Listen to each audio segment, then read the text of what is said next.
Saudara yang terkasih dalam Tuhan Yesus Kristus, kita berjumpa kembali dalam Sapaan Rohani hari ini.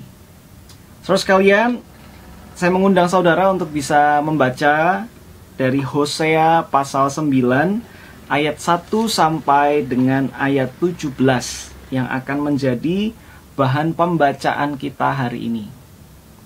Saudara sekalian, di dalam Hosea 9 ayat 1 disebutkan, "Janganlah bersukacita, hai Israel, janganlah bersorak-sorak seperti bangsa-bangsa.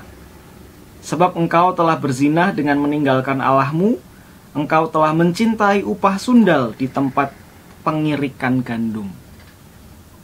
Saudara sekalian, ayat ini ayat yang menarik sekaligus aneh.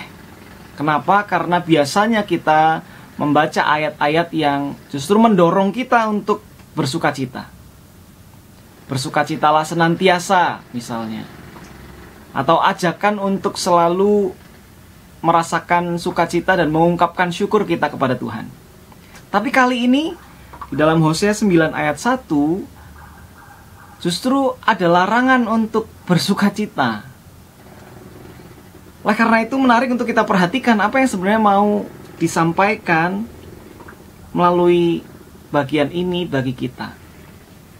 Terus kalian, yang dimaksudkan adalah bukan supaya kita tidak punya hati yang bersukacita, melimpah dengan atau meluap dengan syukur, bukan itu. Tetapi adalah jangan bersukacita ketika kita melakukan sesuatu yang salah di hadapan Tuhan. Sesuatu yang tidak benar, sesuatu yang tidak adil, sesuatu yang jahat. Jangan kita bersukacita ketika kita melakukan sesuatu yang jahat. Karena kalau kita pikirkan lebih dalam, ada kalanya kita bersukacita melakukan yang jahat loh. Sekalipun kita tahu itu sesuatu yang salah, jahat, tapi mungkin itu menguntungkan kita, mungkin itu memberikan kelimpahan materi pada kita, mungkin itu memberikan kehormatan kepada kita.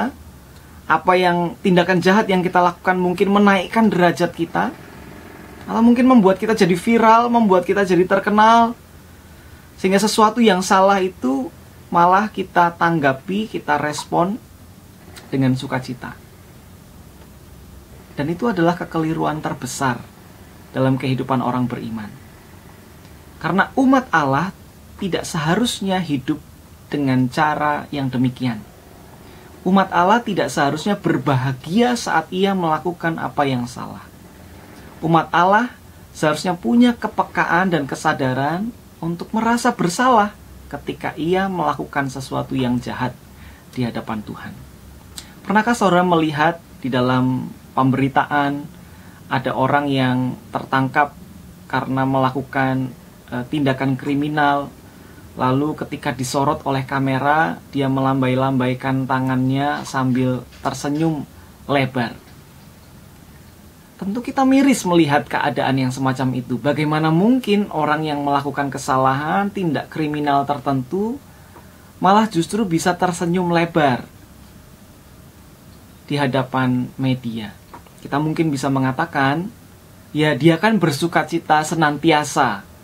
Setiap waktu, termasuk ditangkap pun, dia tetap menjaga sukacitanya. Atau mungkin kita akan membandingkannya dengan kisah Paulus. Paulus juga begitu, ditangkap, dimasukkan dalam penjara, tapi ia tetap menjaga sukacitanya. Saudara sekalian, tentu bukan dalam arti yang demikian yang dimaksud oleh firman Tuhan, oleh Alkitab. Alkitab tidak mengajarkan kita untuk bersukacita saat kita melakukan apa yang jahat di hadapan Tuhan. Tapi kita bersuka cita ketika kita melakukan sesuatu yang benar, memperjuangkan apa yang benar, sekalipun konsekuensinya membuat kita mungkin harus mengalami penderitaan. Oleh karena itu, saudara sekalian, kalau ada satu larangan untuk bersuka cita, yaitu jangan bersuka cita saat kita melakukan sesuatu yang jahat di hadapan Tuhan. Ketika kita melakukan sesuatu yang jahat, baik ketika kita melakukannya secara sengaja ataupun tidak sengaja, maka respon yang muncul harusnya adalah rasa bersalah dan dorongan untuk bertobat, memulihkan diri kita, relasi kita dengan Allah dan dengan sesama, dan kemudian mengubah jalan hidup kita. Itulah yang seharusnya dilakukan oleh umat Allah. Tuhan menolong kita.